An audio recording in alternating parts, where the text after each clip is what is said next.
En Uruguay hay 606.704 armas de fuego registradas. Esto implica que es el quinto país en el mundo con más armas por cantidad de habitantes. El primer lugar lo ocupa Estados Unidos, siempre en medio de la polémica por la venta libre de armas de grueso calibre y los tiroteos masivos. En promedio se registran 2.500 armas nuevas por año, pero la circulación de armas ilegales es muy superior y se estima en más de 1.200.000. El debate sobre el derecho a poseer armas de fuego es viejo, tanto como la vinculación de este derecho con el espiral de violencia. Como dato, 6 de cada 10 homicidios se cometen con armas de fuego. En Uruguay el proceso desde la compra hasta la tenencia está regulado. Para el senador del Frente Amplio, Mario Vergara, se necesita modernizar el marco regulatorio, incluyendo una mirada desde la violencia de género y el factor riesgo que supone tener un arma en el hogar. ¿Qué tal? ¿Cómo les va? Buenas noches, bienvenidos a una nueva edición de Todas las Voces. Viviana, ¿cómo te va? ¿Qué tal, Daniel? Muy buenas noches para todos. Bienvenidos a este lunes de Todas las Voces. Bueno, un tema que ya está planteado allí en el disparador, la posibilidad de que haya algunos acuerdos en el Parlamento para modernizar esta ley de armas. Más allá de que el senador Vergara entiende que no hay política de armas, que Uruguay carece de una política de armas y eso es peligroso, lo vamos a hablar de pronto en los próximos minutos. Pero me gustaría, si les parece, comenzar con un concepto, si se quiere, un poco más filosófico. ¿Hay una cuestión de libertad aquí, senador Vergara, con este proyecto? De libertad en juego, digo, ¿no? O sea, yo debería tener la libertad de tener un arma. De ninguna manera está planteada la prohibición. O sea que aquí no está cuestionada el derecho, en las circunstancias justamente que la ley y la reglamentación definan, de poseer, de tener o incluso de portar armas bajo ciertas circunstancias. O sea, aquí no está cuestionado el derecho ni la libertad de los ciudadanos, las ciudadanas a tener el permiso para tener armas, ¿verdad? ¿Y qué es lo que plantea en concreto el proyecto de ley que está proponiendo? Bueno, son varios aspectos, ¿no? Uno primero, sí, basado en lo que recién decía Castro, que nos parece que no existe una política explícita integral del tema armas de fuego. Existen normativas, por supuesto, pero entendemos que tanto de lo normativo como de la aplicación, la implementación de las normas, tenemos muchas debilidades, muchos agujeros, sobre todo por el lado del seguimiento y el control de las armas de fuego. Hay un registro en la órbita del Ministerio de Defensa, como bien decía el reporte, unas 600.000 armas registradas, y otro tanto prácticamente que se estiman organizaciones internacionales que tienen una metodología que aplican en todo el mundo, que hay prácticamente otras 600.000 ilegales cuya principal fuente es el contrabando, y que además tenemos debilidades, reitero, en materia de seguimiento y control. No podemos afirmar que las 600.000 armas registradas estén efectivamente en poder de los tenedores legales. Bien, en principio destinamos algunas palabras al comienzo o preguntas al comienzo al senador Vergara, en tanto es el autor de esta iniciativa. Por eso esta final, en todo caso, de esta primera ronda. También se menciona que hay como una actitud de desarmar, de provocar el desarme o de estimular a que la gente deje de lado su arma. Bueno, no está, hay una intención en el terreno voluntario, ¿verdad? Nosotros sí planteamos que se deben tener políticas de entrega voluntaria de armas, pero no está planteado en el proyecto ninguna cuestión que obligue a la devolución o a dejar de tener armas a aquellas personas que deseen hacerlo. O sea, hay una filosofía atrás, sí, que nosotros entendemos que la proliferación de armas en la sociedad trae más tragedias o dificultades que soluciones. Esa es una cuestión discutible en el terreno conceptual, pero en todo caso en el proyecto no está planteado ni la prohibición ni el desarme compulsivo. Está planteado, sí, que haya estrategias como ha habido en otros países de devolución voluntaria de armas en los casos en que la gente entienda conveniente. Vamos a darle la palabra a nuestro otro invitado de la noche de hoy, el senador del Partido Nacional, Carlos Cami. ¿Cómo le va? Bienvenido. Muchas gracias por la invitación a participar del programa. Un gusto estar acá. Han planteado desde el oficialismo algunas diferencias ya con este proyecto de Vergara. ¿Dónde radican? La ley que regula la tenencia, la comercialización el porte, el tráfico de las armas y las municiones en el país data del año 2014, la ley 19.247. Creo que es una ley que está inspirada en lo que señalaba el senador Vergara, en el propósito de la tenencia responsable de armas. Nosotros somos autores de 3 proyectos de ley sucesivos, 2 en la anterior legislatura y una hace algunos meses, que fueron aprobados por unanimidad en el Parlamento Nacional, que plantearon la prórroga sucesiva de lo que establecía el artículo 6º de esta ley. ¿Por qué? Porque allí se establecían 12 meses para que se regularizara la tenencia de armas. Hay mucha gente que tiene armas, es muy común en el interior del país, que a veces se hereda una escopeta vieja, un arma casi sin utilidad de un abuelo, llega al dominio familiar y esa arma, si no está registrada, es un delito. Hay una tipificación penal expresa, el artículo 154 del Código Penal, que lo establece. Por tanto, creo que es un propósito noble el intentar registrar, viabilizar la regularización de la tenencia. En esos 12 meses resultó no solamente corto el plazo, sino que a raíz del decreto del año 2016 que regula esa ley, se establecieron requisitos para poder regularizar las armas, quien quisiera hacerlo, y debía hacerlo, que hacían en la práctica muy difícil eso. Le pongo un ejemplo. Se incorporó como un requisito la pericia balística, que antes no existía, y se daban 20 números por semana en la dependencia correspondiente del Ministerio del Interior, cuando hay un universo de más de 606.000 armas registradas en el Uruguay. En el año 2020, este gobierno impulsó un nuevo decreto que corrigió aspectos que viabilizaron eso. ¿Cuál es el resultado de esto? Que mientras, por ejemplo, en el año 2017 se regularizaron en todo el año 2.763 armas, y en el año 2018 4.190, y en el año 2019 4.201, bajó en el 2020 por la pandemia, sí. 2.361. ¿Saben cuánto se registraron el año pasado con el nuevo decreto? 12.048. Entonces yo creo que hay una buena norma en el país. Creo que el decreto mejoró muchísimo, el de diciembre del 2020. Estoy abierto a discutir con el talante y el propósito que lo propone el senador Vergara. Pero el flanco más débil en todo caso es saber dónde están esas armas registradas, porque no basta que estén registradas en todo caso, ¿no? Bueno, las que están registradas están registradas. Acá sí, hay... pero no se sabe muchas veces qué sucede con esas armas. O sea, no significa que el registrarlas ya implique la resolución del problema. A ver, yo creo que hay un tema filosófico, Daniel, sí, que usted lo planteó al inicio, que es, hay una tendencia o hay una posición muy legítima tendiente al desarme civil, y hay otra, a la que me afilio, que es a considerar la tenencia responsable del arma como un atributo de la libertad del individuo. La tenencia y en algunos casos el porte, pero fundamentalmente la tenencia. En Uruguay yo creo que hay una buena ley y que hay una regulación, una reglamentación importante.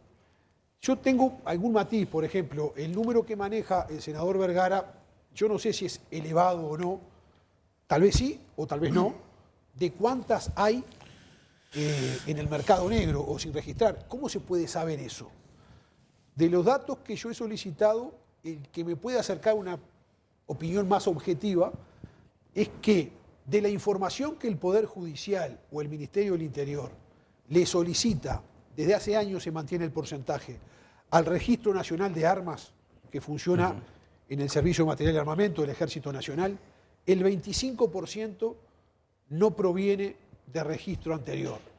El 75% sí, eran hurtadas, se habían extraviado, había denuncia de ello. Bueno, eso me puede acercar a que si hay 600.000 firmas, habrían 150.000. Armas. Firmas hubo más. Armas. No, ahora, hay un dato de la realidad, más allá de que es cierto que no se sabe, ¿no? Y es una estimación. Hay un dato de la realidad, es que si no, cualquiera de nosotros quisiera hoy acceder a un arma, lo puede conseguir fácilmente.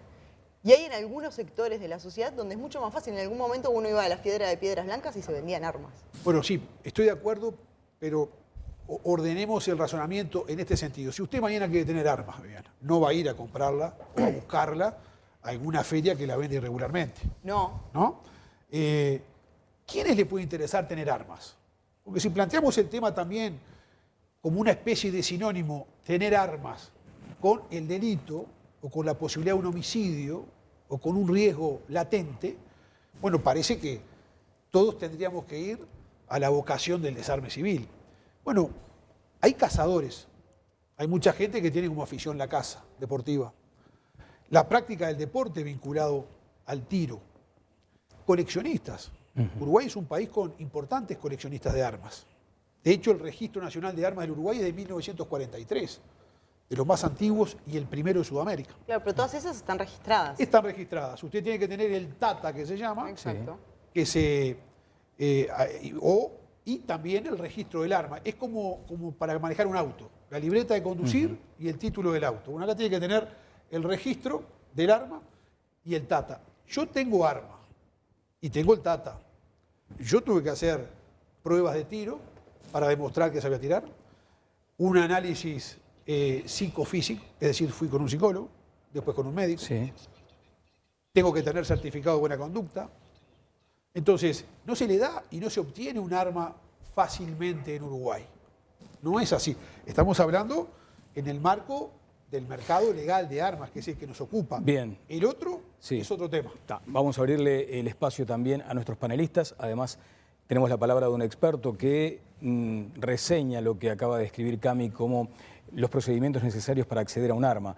También en la iniciativa del Frente Amplio está planteado que hay un enorme número de delitos cometidos adentro del hogar que muchas veces tienen al arma como protagonista. O sea, está el arma ahí, ocurren femicidios, ocurren muertes entre familiares. Si le parece, vamos a abarcar ese tema. Pero vamos a ver qué nos decía el experto a todas las voces a propósito de este trámite. Bueno, para el porte y para la tenencia casi los pasos son iguales, lo único que para el porte se agrega alguno más. Lo primero que tenés que tener es la cédula de identidad y una fotocopia. Después tenés que hacer un curso habilitante, que en el curso lo que se hace es, en la parte teórica, toda la parte legal de lo que implica tener un arma y todo lo que es la legítima defensa y todo lo que implica el ser responsable de esa arma y dónde guardarla, cómo guardarla, todo ese tema. Después, en la parte práctica, se hace lo que se llama un curso de manejo seguro del arma.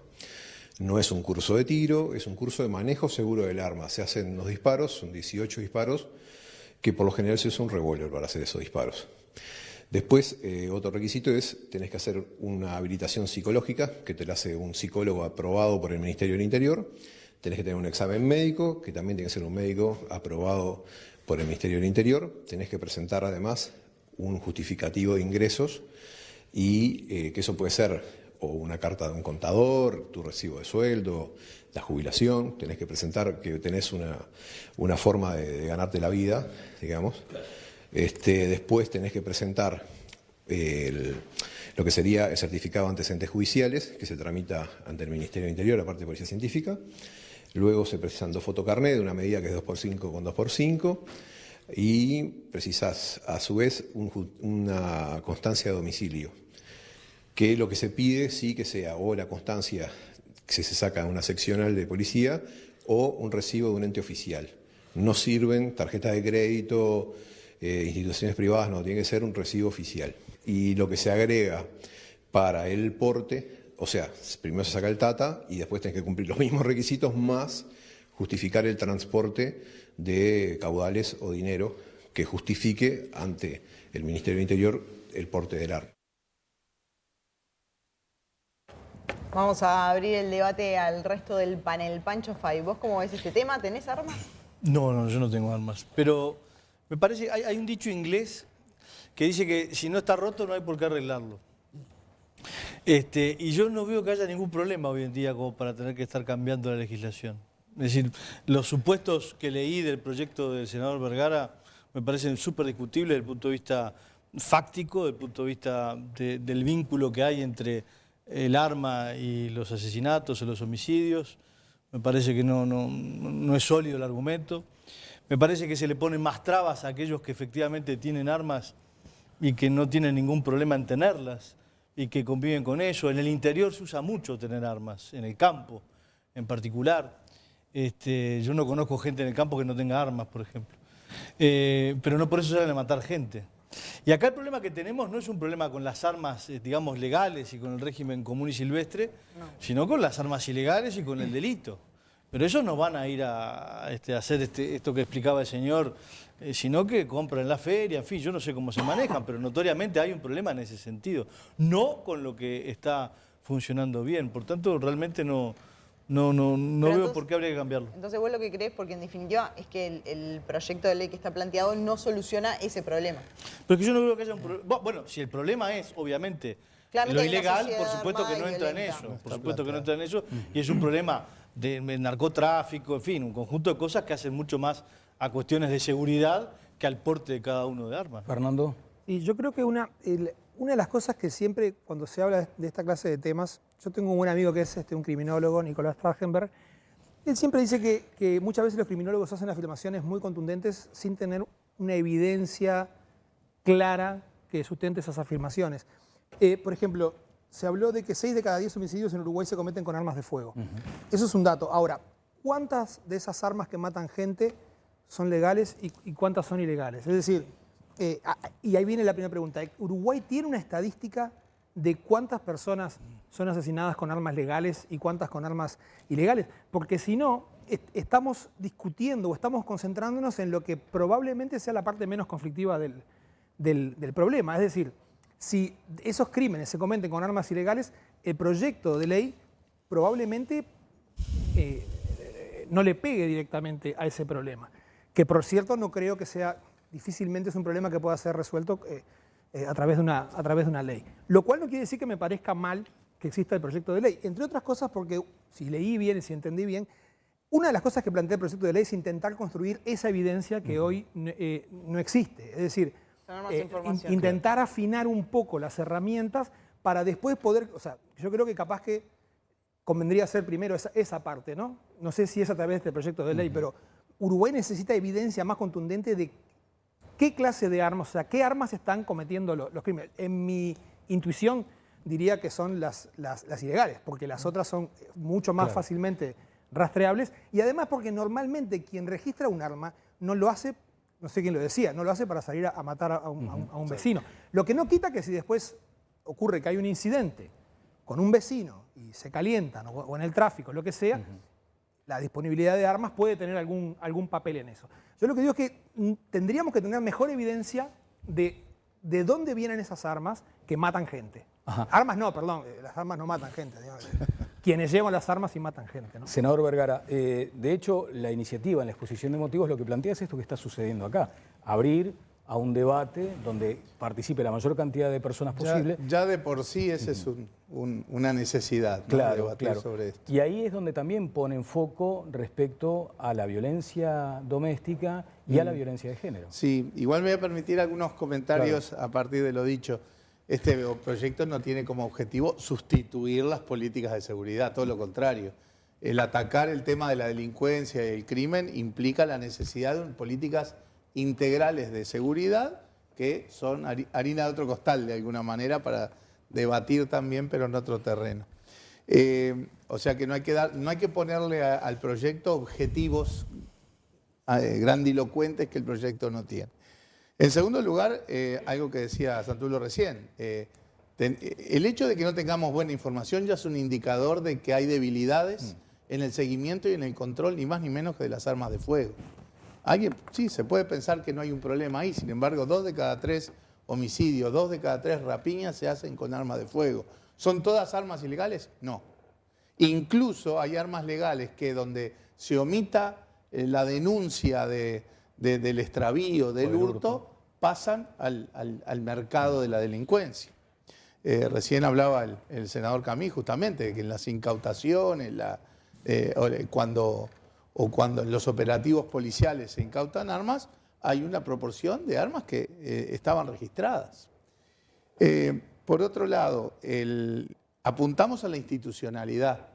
Nosotros pensamos en la conformación de un consejo asesor que estén involucrados todos los estamentos del Estado y de la sociedad civil y la academia para asesorar en una política integral de armas de fuego, que obviamente va a ser responsabilidad del Poder Ejecutivo y del Legislativo en lo que corresponda, y que haya mecanismos de información, que haya un sistema informático para que todos estos organismos crucen información. Se puede cruzar mucha más información de lo que se hace hoy, que haya un plan nacional educativo en esta materia, que haya un informe anual del Poder Ejecutivo al Parlamento en esta materia. O sea, apuntar a una institucionalidad, a una responsabilidad política, en todo caso, de la política integral de armas de fuego, y tener información justamente para poder discutir con más elementos. La perspectiva que usted agrega también es importante para nosotros, la perspectiva de género. El 98% de los tenedores de armas en el Uruguay son hombres. Y es creciente la proporción de armas de fuego involucrados en los casos de violencia intrafamiliar o de femicidios o crímenes o delitos vinculados. O sea, también nosotros ahí, por ejemplo, en el proyecto planteamos de que algo que es hoy una potestad del juez, cuando hay una denuncia de violencia intrafamiliar, violencia basada en género, que el juez entonces puede incautar preventivamente el arma. Bueno, nosotros creemos que eso tiene que ser obligatorio, preceptivo. Tiene que incautarse el arma si el denunciado por violencia intrafamiliar es tenedor de un arma de fuego. Son cambios, yo diría, importantes en cierto sentido, pero que están dentro del esqueleto de la actual normativa. Algunas modificaciones. Si el contrabando es la principal fuente de las armas ilegales, bueno, nosotros proponemos incrementar las penas para el tráfico internacional de armas de fuego y facilitar los procesos de extradición cuando el delito está vinculado al tráfico de armas. En fin, son modificaciones en el marco de la estructura normativa actual, porque compartimos lo que decía Santulo. Hay mucha falta de información, no somos capaces de tener una buena fotografía de la situación y eso nos parece delicado. Bien, Cami, sobre este punto. Yo comparto el ánimo de proponer y comparto el ánimo y soy siempre conteste a participar de instancias que tengan el objetivo en sí de discutir y de mejorar las cosas. Pero me afilio a eso que definió Fay a través de ese dicho inglés. Yo creo que no solamente el marco normativo, sino que el funcionamiento de la regulación de armas en el Uruguay es bueno. Es más, se están obteniendo una cantidad muy importante que se cuadriplicó el año pasado respecto a los años anteriores en el proceso de regularizar la tenencia de armas. Y el último decreto de diciembre del 2020 también tuvo un cambio conceptual respecto al anterior que a mí me parece muy importante. Porque si bien, por ejemplo, se tomaron medidas que algunos pueden cuestionar, como por ejemplo que se elevó la cantidad que el tenedor de armas puede tener, pasó de 3 a 8, por ejemplo, se limitó el calibre. Usted podía tener desde el año 2016 un calibre .40 o .45. Son pistolas muy poderosas. Se limitaron ahora. Están prohibidas solo para coleccionistas, que también tiene una explicación. ¿Sabe lo que se podía tener en el Uruguay? Y se modificó en el último decreto. Calibre .223 en fusiles. Fusiles de asalto, el M16, por ejemplo, para el que entiende de armas. Eso se limitó. Se circunscribe solamente a coleccionistas. Y los coleccionistas, además, tienen un nivel de fiscalización y de control del servicio material de armamento muy importante. A tal punto, por ejemplo, que en la reglamentación normativa correspondiente no basta con que declaren en qué domicilio, en qué lugar físico tienen las armas, sino que tienen que decir en qué lugar dentro de la casa está el arma, que aparte se va a inspeccionar porque tiene que tener determinadas medidas de seguridad. Y, por ejemplo, no se puede guardar en el mismo lugar el arma y las municiones. Entonces, creo que Uruguay en esto, desde el año 1943, ha funcionado muy bien. Se ha ido mejorando, bienvenido si se puede mejorar, pero ojo con el concepto, y no hago acá una acusación, lo digo expresamente, de pretendiendo mejorar desde el ideal y la mejor intención, trastoquemos o dificultemos lo que funciona muy bien, porque acá en definitiva hay que ver al ciudadano. Claro, ahora, senador Camí, sobre los datos que manejaba el senador Vergara, los datos a veces son tercos, ¿no? Y esa incidencia notoria en la comisión de delitos y esa curva que también en algún momento ha crecido. Sí, yo estuve leyendo en el tema, hay países, me parece paradójico, que no tienen tanta cantidad de armas en función de la población, sin embargo son mucho más violentos que los que tienen armas. Es decir, el vínculo ahí no se puede desatar, el arma y el delito, y la comisión del delito. Pero es como decía Fernando, no mata el arma, mata a quien dispara. Yo me parece que hay un aspecto que por lo menos tengo una opinión que quiero marcar el matiz. Acá hay muy buena información en Uruguay, muy buena información. ¿De armas? Claro, yo por ejemplo hice hace cuatro años un pedido de informe muy completo donde obtuve los números que el Registro Nacional de Armas le da. No quiero exagerar, pero creo que el Registro Nacional de Armas demora 4 o 5 horas de promedio, 6 horas en informar por cada arma a la solicitud del Poder Judicial. Cuando se incauta un arma en un operativo policial y cuando toma el Poder Judicial posesión en el caso, remite al Registro Nacional de Armas para saber la información de esa arma. Y ahí sabe si, primero, si está registrada o no, quiere decir si es un arma legal o no. Y si es legal, sabe cuál es el arma y de quién era el dueño, o quién la inscribió, o quién la transfirió. Es decir, información hay. Tenemos otro tema que es la proliferación de armas que no están registradas, es decir, ilegales, que ingresan por el contrabando, que ingresan a partir también de la propia actividad delictiva cuando se roba, que es otro tema. Pero yo creo que el amparo normativo y de funcionalidad de la institucionalidad del Estado al tenedor de armas responsables es muy bueno. Vamos a ir a ver ese tema, pero me queda una duda porque, a ver, la última ley es de 2014, ¿no? Sí. Hay un decreto reglamentario que se da 2 años después, 2016. Diciembre del 2016. Los años siguientes se dio un registro bastante bajo. Recién Sí. usted decía el 2021 recién. Se dio el número más alto, 12.000 y algo de... 12.048. Y ahora se posterga hasta 2025 para que puedan seguir registrándose o regularizando su situación. En definitiva, 2 cosas. Uno, no es como seguir pateando un poco la pelota para adelante y no apretar el cinturón para que efectivamente registrar las armas que se pueden registrar y tener un mayor control. Y lo otro, esto de, también se han dado como pasos que han sido largos en el tiempo, ¿no? O sea, ¿qué tan bueno ha sido el registro y qué tan buena información podemos tener si en verdad los últimos ajustecitos para que esto entre en un cuadro lo hicimos en el último tiempo? Es muy buena pregunta, Viviana, las dos. Empiezo por atrás.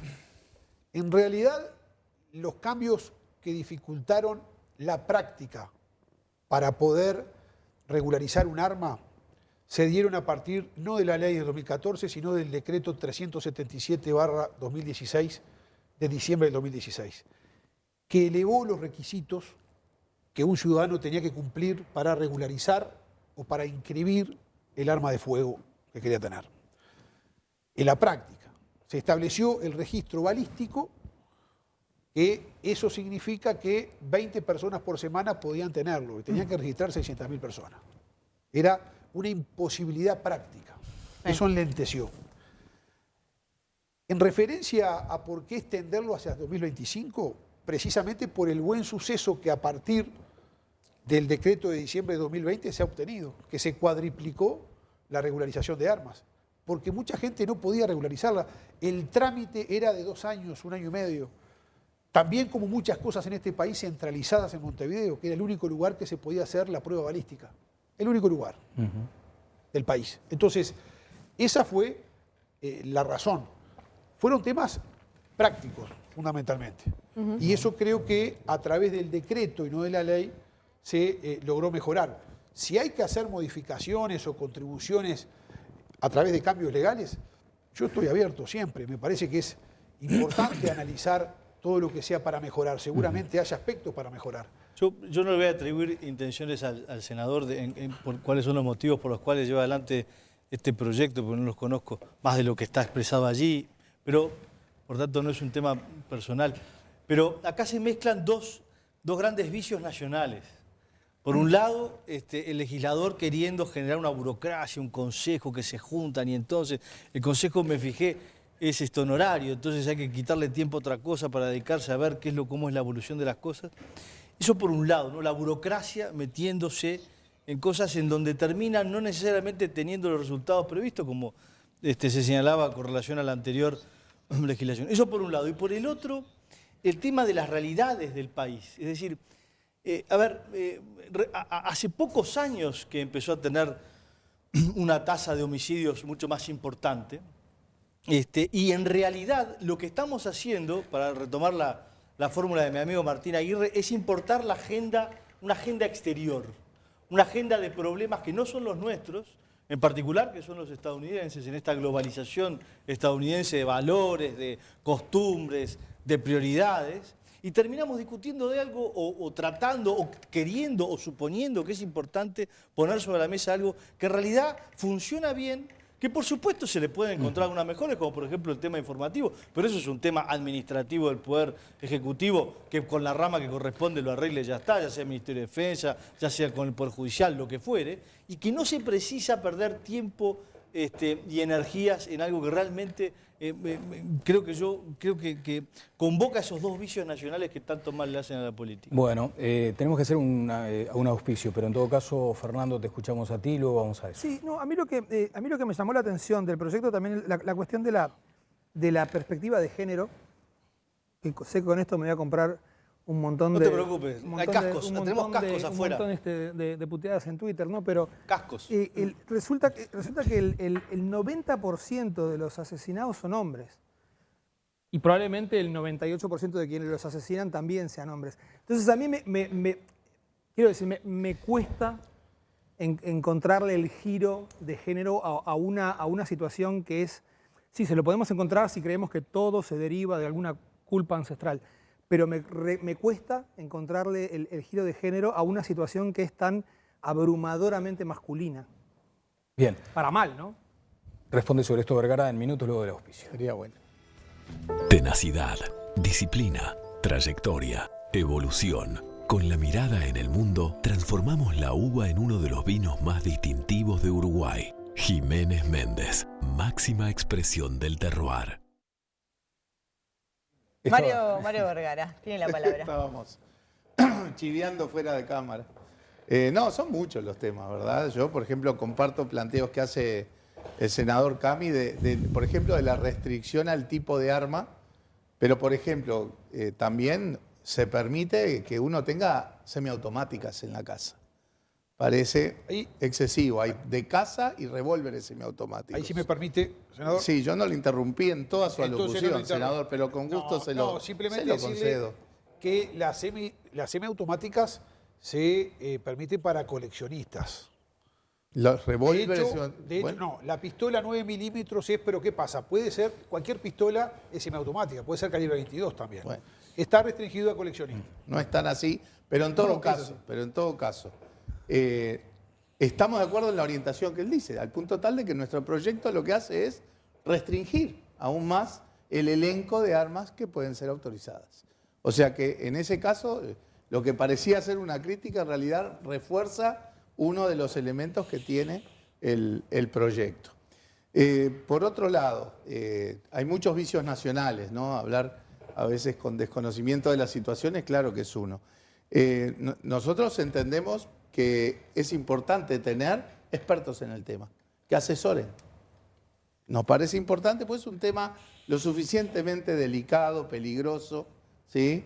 Y no hay que entender el tema acá nadie está haciendo no estamos trastocando diametralmente la normativa actual, o sea, como para decir, corremos el riesgo de estropear todo.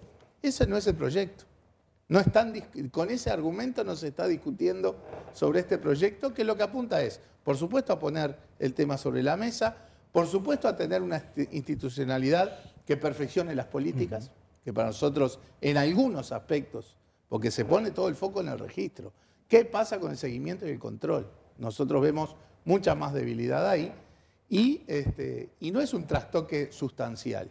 El tema género tiene que ver sobre todo con las circunstancias de la violencia intrafamiliar, de la violencia doméstica, el hecho de que debe incautarse el arma de un enunciado de manera preventiva. Debe hacerse, no solo porque eventualmente en una escalada de violencia en un hogar ya de por sí violento puede culminar con el uso trágico del arma, sino que hasta la propia presencia del arma en ese contexto opera como un elemento de amenaza latente. La idea acá es no necesariamente esto apunta a resolver todos los temas de seguridad. Por ejemplo, se hacía mención a veces a circunstancias que llevan al uso del arma cuando no era la idea original, digamos. El 13% de los homicidios están catalogados como altercados espontáneos. O sea, son circunstancias de momento, como se decía en la jerga periodística, ¿no? Que terminan en un homicidio. Y una proporción importante de esos altercados culmina con el uso de un arma de fuego. Acá la idea no es que con esto se van a eliminar ni los homicidios, ni los problemas de seguridad y demás, pero donde podamos evitar algunos de los homicidios, ya creemos que va a valer la pena. Reitero, no hay acá un trastoque sustancial del marco. Hay poner el tema sobre la mesa, hay estudios que un poco dicen lo contrario de lo que decía recién el senador Cami.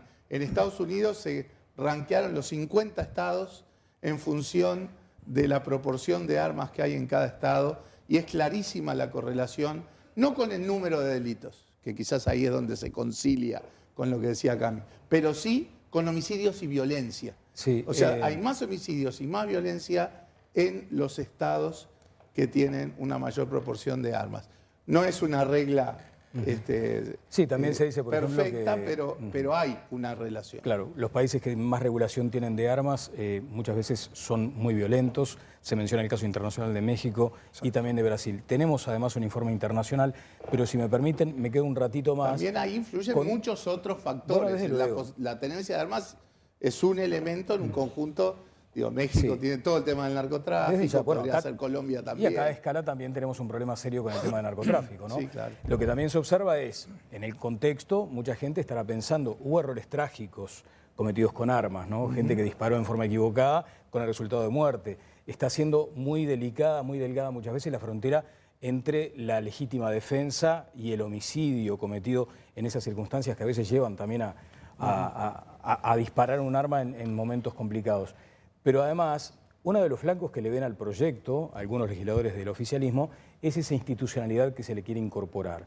Y por otra parte, el senador Lozano, fue director del Servicio de Material y Armamentos, considera que filosóficamente lo que se pretende en este proyecto es desarmar al honesto y no atender al delincuente. Bueno, ese proyecto no tiene nada que ver con eso. Están disparando al bulto, digamos. No tiene nada que ver. Acá no está planteado desarmar a nadie que no quiera desarmarse. Ni mucho menos promover que se arme al deshonesto, ¿verdad? O sea, ese es un eslogan que en todo caso discute con lo que piensa que hay atrás de, pero ni es nuestra argumentación, creo que es ni es lo que dice el proyecto. El artículo 1 creo que dice que tiene que haber alguien que defina si existen motivos objetivos para tener el arma, ¿no? No es el artículo 1, es mucho más general. Lo que sí es que para la solicitud de arma lo que se plantea es una acreditación objetiva de las razones por las cuales se pide arma. El pasaje, también decía el senador Cami, que se había subido de 3 a 8 el número de armas posibles no, pero que el pueda proyecto solicitar. Suyo, digo, sí. Eso limita bastante la posibilidad de tener un arma. Porque, ¿qué quiere decir objetivo, no? Hay causales que están ahí mismo en el proyecto.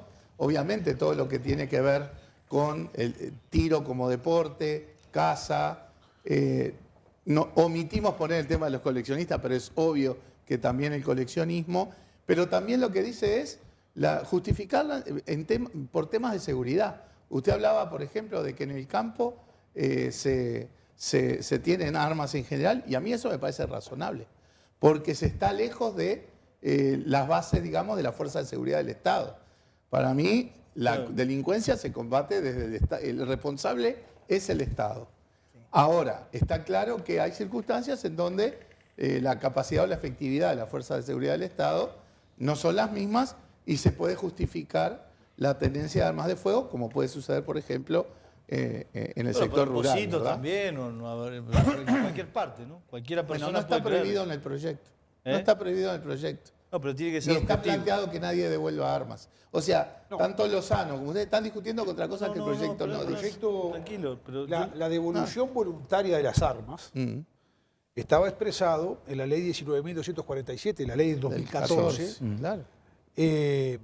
y justamente el artículo 6, el que se prorrogó, era con ese propósito, Claro. que existiera la posibilidad, incluso el proyecto de ley planteó algo que ni el gobierno anterior ni en este se ha llevado adelante, que era promocionar desde el punto de vista de la comunicación, poner en conocimiento de la ciudadanía los mecanismos para regularizar la tenencia de armas, porque mucha gente tiene esa arma, que muchos la tienen a veces en la pared de la barbacoa, hasta de adorno. Sí. Y esa arma ¿Y por tiene qué que no estar dejan registrada. tranquilo al tipo tener la arma? No. Es una parte que hay que dejarlo en paz. Pero no es dejarlo Pero eso tranquilo. es ignorar que ha habido tragedias Es- porque hay armas en los hogares. Pero ¿no? siempre No hay se puede tragedia. llegar a ese extremo. ¿Saben No, siempre hay cuántas, tragedia por cualquier cosa. cuántas armas en Uruguay se devolvieron voluntariamente Muy pocas. desde diciembre del 2016 a diciembre último?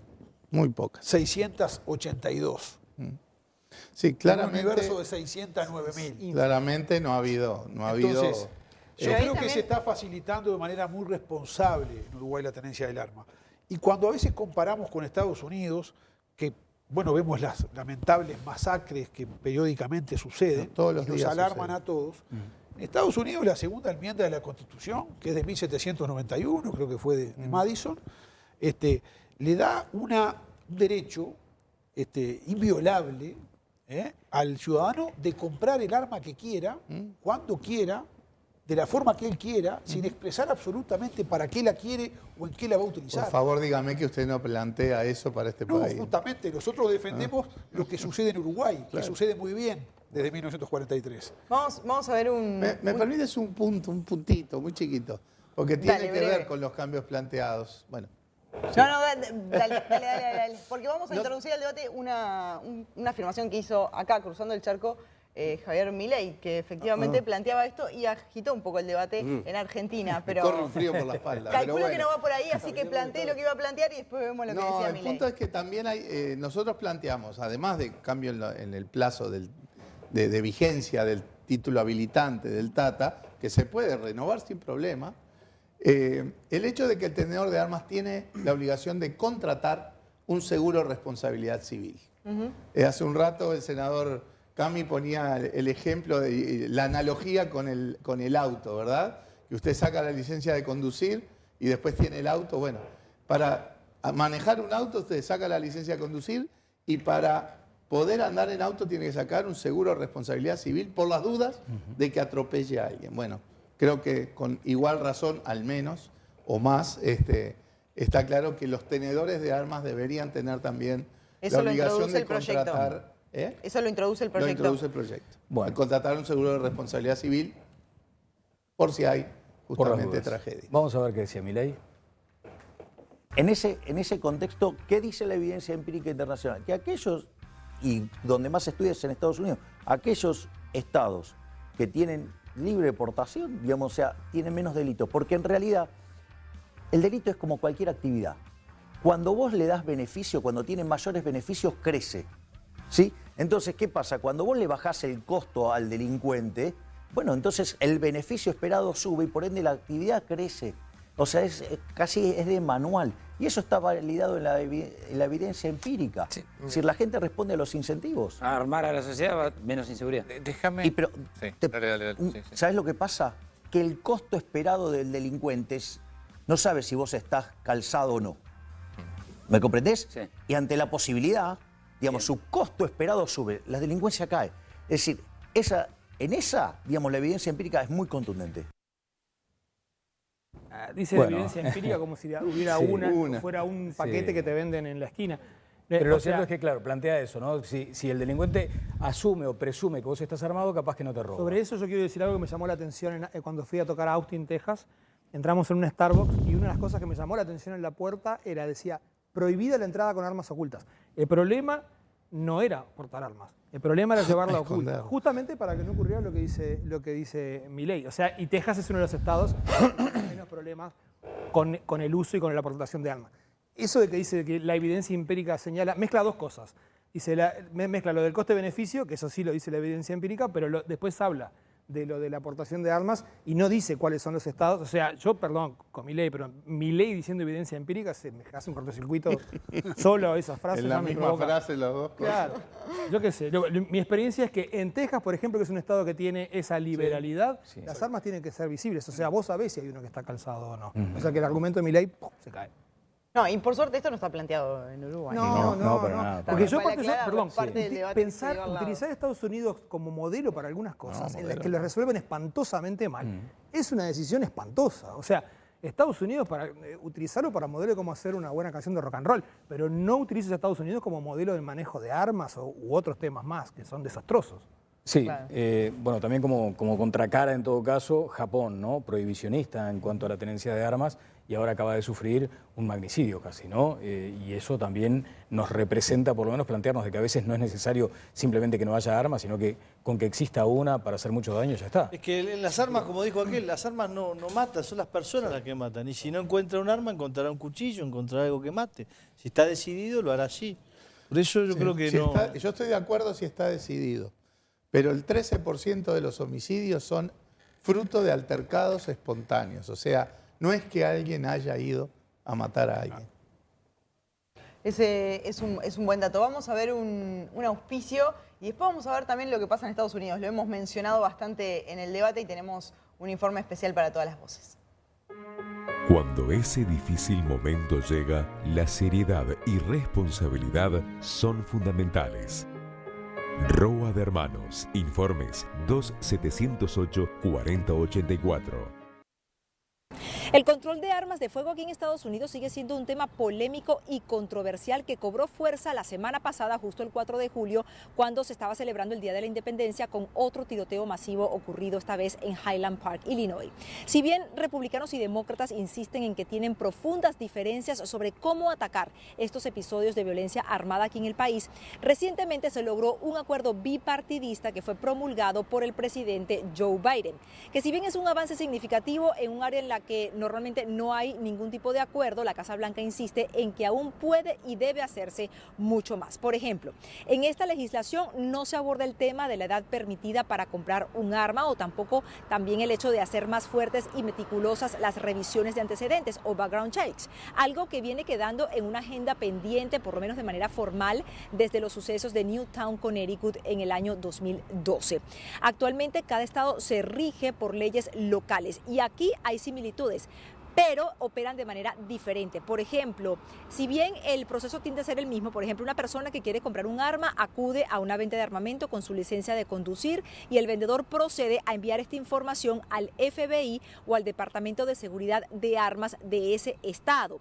Va a recibir como un número de confirmación o código y así puede proceder con la venta. Y aquí es justamente donde hay un punto de discordia y es que la revisión no es exhaustiva o tampoco se le pide un examen de salud mental en muchas ocasiones. Uno de los argumentos que se escuchan también con mayor frecuencia es que algunos de los acusados de perpetrar varios de los tiroteos de los últimos años no tenían antecedentes penales, por lo cual pudieron adquirir un arma. Otro aspecto que queda como en una especie de punto ciego es el traspaso de un arma entre civiles o la adquisición de las mismas en el mercado negro. Desde Washington les informó Natalí Salas Guaitero de La Voz de América para Canal 4. Bueno, y si quiere tenemos un dato complementario, Viviana, y tiene que ver con una especie de calendario de la tragedia, Sí. donde prácticamente todos los días tenemos episodios. Vean, esto es realmente estremecedor, ¿no? Claro. Esto es lo que señala 300 tiroteos masivos en Estados Unidos en lo que va de este año. Prácticamente todos los días. Todos los días. Uno. Todos los días. No, Todos los ese días. calendario es... Sí, estamos tremendo. lejísimos de esa realidad, lejísimos, ojalá que sigamos muy, muy lejos. Sin embargo, también hay que decir que acá hubo por lo menos 2 o 3 episodios en los últimos meses que tienen que ver con la exaltación de la presencia de un arma por parte de niños en algunos centros educativos. Sucedió. Fueron con el arma, no pasó nada. No pasó aquella tragedia que involucró a Fiorella Buceta, por ejemplo, cuando entró un niño, disparó y la dejó en esa situación de discapacidad, minusválida hoy, como consecuencia de aquello. Por lo tanto, me parece que también allí el proyecto lo contempla, un foco en el sistema educativo también. Así es, uno de los puntos es encomendar al Ministerio de Educación y Cultura la generación de un Plan Nacional de Educación en materia de convivencia pacífica en la sociedad. ¿Sí? Algo que más o menos debería atravesar toda la currícula educativa. Y todo no el debería sistema ser necesario educativo. un proyecto, digamos. para eso. Pero bueno, creo que no está de más dar esa señal también desde el sistema político. Sí, perdón. No, que también hay un tema que me parece que hemos concentrado también en la gente que tiene armas legales o que tienen por allí porte y demás. Pero claramente también hay un punto, y es, ya que tenemos 2 senadores, ver cómo podemos avanzar también en el mercado ilegal, ¿no? En el tráfico de armas. Claramente a Uruguay hemos tenido ejemplos de que las armas ingresan muy fácilmente, Sí. ¿no? Balcedo, tuvimos en su momento a Feldman, y han habido otros casos, un futbolista trasladando un arma a un partido. Hay ejemplos de sobra, entonces, Claro. ¿cómo también avanzar en eso? Y ¿no? la De exaltación, mejorar esa situación. Vivi, la exaltación además. Exacto. Basta recorrer un poquito las redes sociales para darse cuenta que hay un submundo de delincuentes que lo que hacen es exhibir a través de TikTok, YouTube, todas estas Perdón, pero plataformas. las armas se venden en la Deep Web, en la famosa También, Deep Web, ¿no? exacto. O sea, ahí hay un tema. ¿Cómo se puede avanzar en este sentido, Cami? Bueno, hay que trabajar con un tema que se corresponde con una nueva realidad. El Uruguay también está azotado por el narcotráfico, que ha crecido en los últimos años, las últimas décadas, que somos parte del tránsito del narcotráfico.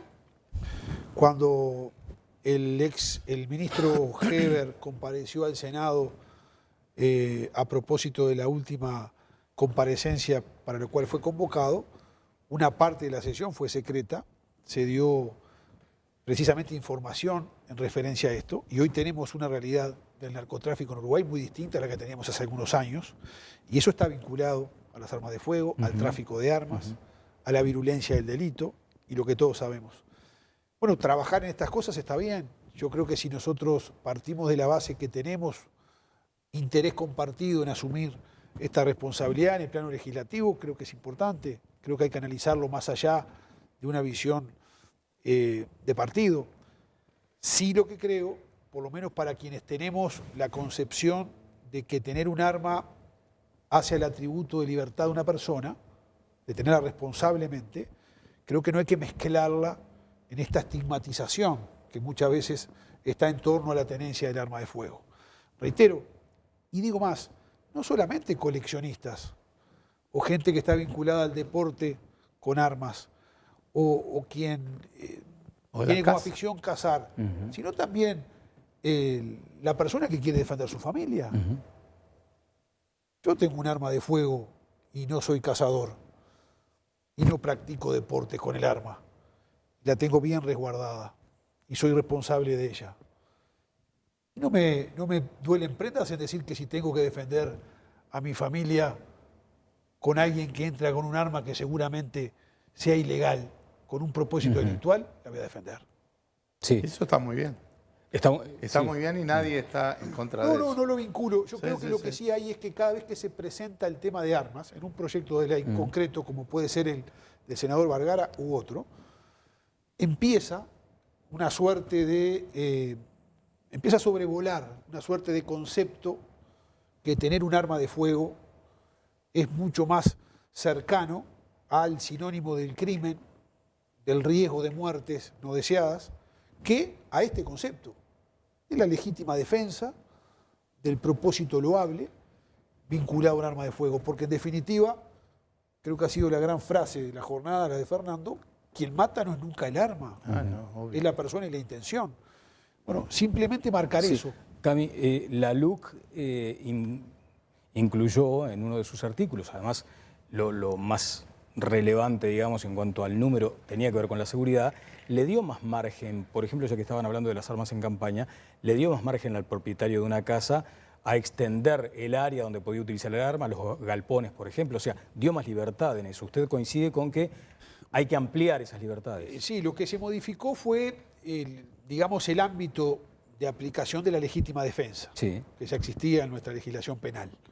Y, por ejemplo, precisó algunos aspectos. Imagínense el cuidado que hay que tener si uno advierte que en el galpón a 60, 70 metros hay alguien y salir con el arma detrás, en el medio de la oscuridad, ¿no? O sea, son circunstancias complejas también. Sí, son complejas, pero yo también lo digo con claridad. No sé si el debate es para tenerlo con tanta radicalidad en la definición, pero a mí no me pesa decir que entre la defensa de la persona honesta, de la familia honesta, y el que va a delinquir, tiene que tener la misma posibilidad en la defensa de su vida, de su vida y de su integridad física de esa persona. ¿Y si el hombre ese le está robando unos peleos del galpón? No, y yo le pongo otro ejemplo. También ese mismo artículo señalaba que el ámbito de aplicación de la legítima defensa pasaba a ser el comercio, porque antes estaba vigente solamente el domicilio, y dentro del domicilio el dormitorio. Sí. Sí. Parece que no valía la legítima defensa si era en el comedor Living. diario, en el living, o en la azotea o en la terraza. Bueno, los homicidios, principalmente, ¿dónde se están originando en los años que empezaron a proliferar o aumentar en el país? Muchos en la periferia de las ciudades, en que tiene en el garaje de su casa un comercio y está hasta las 11 o las 12 de la noche laburando para ganarse la diaria. Y ese no tenía derecho a ejercer su legítima defensa con un arma. Bien. Hoy lo tiene. Bien. Veo que Vergara. hicimos un paréntesis del tema armas y pasamos al de legítima defensa. Yo comparto la idea de que el ámbito físico no es lo relevante es si está en juego la vida humana. Y para mí esa legítima defensa es válida en cualquier ámbito físico. Lo que creo que la extensión que da ese artículo a aplicar la legítima defensa cuando lo que está en juego no es la vida humana, sino temas de propiedad, para nosotros era un exceso. En eso sí no estoy de acuerdo, pero es un tema que ya está saldado. Vuelvo a la pregunta original, de que hay que trabajar con lógica de política de Estado. Este proyecto no tiene un tinte político partidario. Y por algo tenemos el diálogo que tenemos con el senador Cami y aspiramos a tenerlo con el resto de los legisladores. Es buscar perfeccionar y mejorar. Podemos tener visiones diferentes en algunos puntos, similares visiones en otros. Ese es el espíritu del proyecto, que es poner el tema sobre la mesa, en donde sí creemos que hay cosas para arreglar, y con ese mismo espíritu ver cómo avanzamos. Esto no es un tema gobierno-oposición. Es un tema que nos parece que es importante para todos y tiene que tener una lógica de política de Estado. Yo soy optimista de que podamos encontrar puntos de acuerdo en este tema. Lo otro ya es más general y tiene que ver con las políticas de seguridad en su conjunto, ¿verdad? Y bueno, ahí claramente... Está bien, pero las políticas de seguridad también tienen que tener un correlato parlamentario. Por supuesto, por supuesto. Y de hecho hemos tenido una discusión en donde ahí sí tenemos distancias con la política que lleva adelante el Poder Ejecutivo. Quedó claro en la comparecencia del ministro Ger, que no es exministro, a no ser que tenga alguna noticia para darnos, Cami. No, iba a referir al exministro Jorge Larrañaga, que sabe que le profeso enorme cariño, admiración, respeto, compartido. Y creo que será recordado en este país como el ministro que bajó los delitos. Bien. Reitero, ahí hay mayores distancias en el tema de la visión de política de seguridad, sin duda, pero no dejemos que esa confrontación, que es más de índole política mayor, impida llegar a puntos de acuerdo en este tema. Perdón, Cami dijo que tenía arma. ¿Usted tiene arma? No. Vamos a un auspicio y seguimos adelante. Viví el puesto. Viví Uruguay. Gastronomía, estilo y tradición en uno de los lugares más lindos de Carrasco. El Puesto, la parrilla tradicional de Montevideo. Bueno, ¿Me permitís una acotación?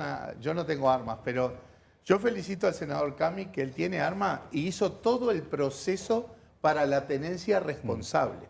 Pero increíblemente en la normativa, nosotros podríamos tener armas sin haber hecho nada de eso. Presidente, vicepresidente, secretario de presidencia, prosecretario, ministros, jueces, legisladores, por el solo hecho de serlo, ya podríamos tener armas, lo cual me parece un disparate. Si cualquiera de nosotros quiere tener armas, tiene que ir como cualquier hijo de vecino a hacer todo el procedimiento que implica la tenencia responsable. Bueno, y en estos puntos de acuerdo no debería considerarse esa posibilidad, por ejemplo. Sin duda. ¿De regular sobre eso, Cami? Yo estoy esperando que ingrese, bueno, ingresó formalmente estos días el proyecto del senador Vergara para que vaya a estudio de la comisión y ahí analizarlo. Creo que sí, lo estuve leyendo, el proyecto, creo que hay algunas cosas que a mi juicio están vigentes, hay otras que son conceptuales, otras que están establecidas hoy en el decreto y el senador Vergara lo quiere llevar a la ley. Y creo que es interesante trabajar y trabajar con la disposición y sin preconceptos sobre el tema. Así bien, lo vamos a hacer. Bien. Pancho, contigo brevemente, con esto de las libertades también con el que comencé. Sí, bueno, a mí entonces, para resumir, no me parece que haya una causalidad entre armas y homicidios. Puede haber alguna correlación en algunos casos, pero no hay por qué entrarle a ese tema, digamos, por un aumento de homicidios o de femicidios, como bien decía Santullo, eso no es así. Tampoco creo que sea un tema prioritario, creo que está bien rumbeado. Y me parece que hay que dejar a la gente tranquila, a la gente responsable en general, ¿sabes? Y los que no son responsables en general no están en el sistema legal de las armas. La gente me cuesta creer que consideremos o pensemos que la gente toma la decisión de tener un arma a la ligera. Pasa que las cifras muestran que claramente la gente que hoy está registrada en el sistema legal es poca.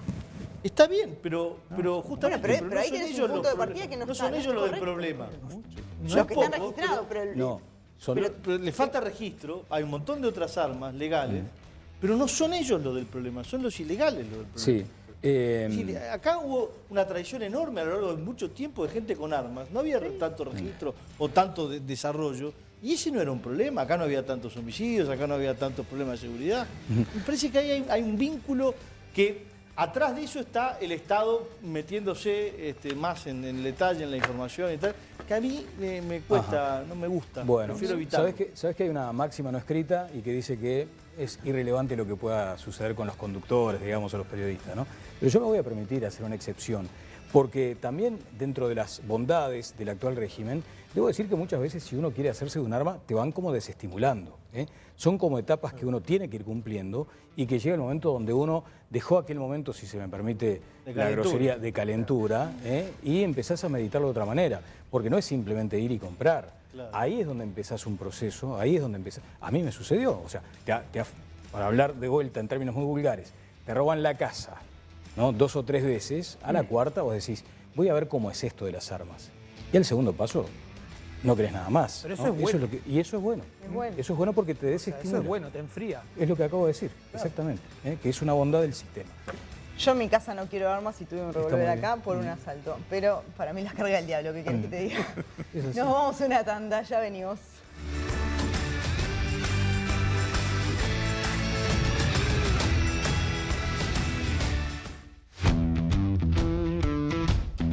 Bueno, muy bien. Seguimos ya en el último tramo de Todas las Voces con algunas experiencias internacionales. El caso de Suiza, que además está regimentado. Allí, exacto, después del servicio militar, te llevas el arma ante la eventualidad de que tengas que defender a tu país, a la patria. Es así. Cada ciudadano suizo tiene obligatoriamente que tener la instrucción militar, como hay en muchos países, pero se quedan con el arma y con un determinado número de municiones y anualmente van nuevamente a hacer las demostraciones de destreza. La tasa de homicidio en Suiza es 0,5 cada 100.000 habitantes. Aquí es 9 cada 100.000 habitantes, en Estados Unidos es 7 cada 100.000 habitantes. Digo para darnos cuenta que no tiene que ver las armas. Tienen armas todos. Estamos hablando de que tienen armas porque todos hicieron la instrucción militar, es absolutamente incomparable. No, pero acá también hay que tener instrucción para manejarla. Creo que lo que refiere de FAI es que teniendo ese país más lo que cantidad se tiene de que armas, hacer acá con una instrucción militar, menos delitos que los que tenemos acá. Ahora, el proyecto establece que las compras de armas para las Fuerzas Armadas, por ejemplo, sean remitidas al Parlamento y a la Institución de Derechos Humanos. ¿Eso por qué? ¿La compra? Sí, la adquisición, lo que se adquiere o el armamento que tengan. Bueno, pero eso es parte de la política que pueda llevar adelante el Ministerio de Defensa, básicamente, que en general se reporta, se informa. Porque además muchas veces son procedimientos que implican secreto y reserva, ¿verdad? Pero eso no quiere decir que no se informe al Parlamento. ¿Pero ese cuál sería el cambio entonces? Pedir que se informe, ¿pero por qué? ¿Para llevar un registro a nivel del Parlamento y de la Institución de Derechos Humanos? Como casi todas las cosas que se hacen en el marco del Ministerio de Defensa cuando salen tropas, entran tropas, si van armadas, si no van armadas. Es parte de la información que a nivel legislativo se debe tener. Sí, yo le tengo un poco de temor a la burocratización en todos los temas. En todos los temas. Conspira, a mi juicio, contra la eficiencia, contra la efectividad, contra la... O sea, esa respuesta comisión multidisciplinaria no la vota. No la vota. Bueno, yo creo que ese consejo que plantea en el proyecto del senador Vergara es muy loable la intención, incorpora 12 personas de la más diversa procedencia. Yo dudo, por ejemplo, en qué versatilidad pueden tener en el tema armas, procediendo en representación de alguna de esas instituciones que se incorporan. Es decir, el conocimiento específico de armas está en manos precisamente de la Academia Militar, de la Policía, que son instruidos en eso, que son especialistas en eso, que diariamente conviven con eso. Por ejemplo, la remisión al Instituto Nacional de Derechos Humanos, precisamente ahora estamos en el proceso de selección en el ámbito parlamentario, yo integro en la comisión específica al respecto, de quiénes van a ser las nuevas autoridades de la Institución Nacional de Derechos Humanos. Bueno, yo dudo qué conocimiento van a tener de armas quienes surjan electos. Seguramente lo van a hacer por conocimiento en otras cosas. Pero en fin, también tiene como un común denominador en el proyecto el aumento, diría que casi todas las penas mínimas del proyecto. Creo que eso puede estar bien. Claro. Porque el que infringe me parece castigarlo. Ahora, la burocratización, yo creo que siempre la paga el ciudadano, ¿no? Es una impresión que tengo yo. Prefiero, sobre todo cuando hay temas que funcionan bien. Bien. ¿Vergara? No, muy breve, no hay que ver acá como que se está generando una gran burocracia. Es un consejo asesor de gente que justamente la designan organismos que ya existen. Pero 12 personas, no es mucho. No, pero es un tema de perspectivas distintas, ¿no? Y no es que todo el mundo tenga que saber de armas. Bien. Hay que saber, en todo caso, estudiar de políticas asociadas a las armas y creo que... Pero todo eso se puede pulir. Bueno, Vergara no tiene armas, Camisí, Fay, no. Santulo, tampoco. Bueno, ¿Castro? No, ni a palos. Bueno, muy bien. Pero tenés el arma, ¿viste? La Blanco tiene. nunca nos desarmamos. Y pese a que podía no tenerla registrada, la hizo todo el proceso. Sí, ¿no? como corresponde, por supuesto. Bueno, no fue, por ejemplo, el caso de su vida que mostró el arma en un programa de radio, por ejemplo, ¿te acordás? Exhibió. A mí me pasó una vez que un dirigente también se mostró que estaba con un armado. A mí me impresiona un poco, sí. Bueno, nos reencontramos el lunes. Será hasta el próximo lunes. Que tengan muy buenas noches.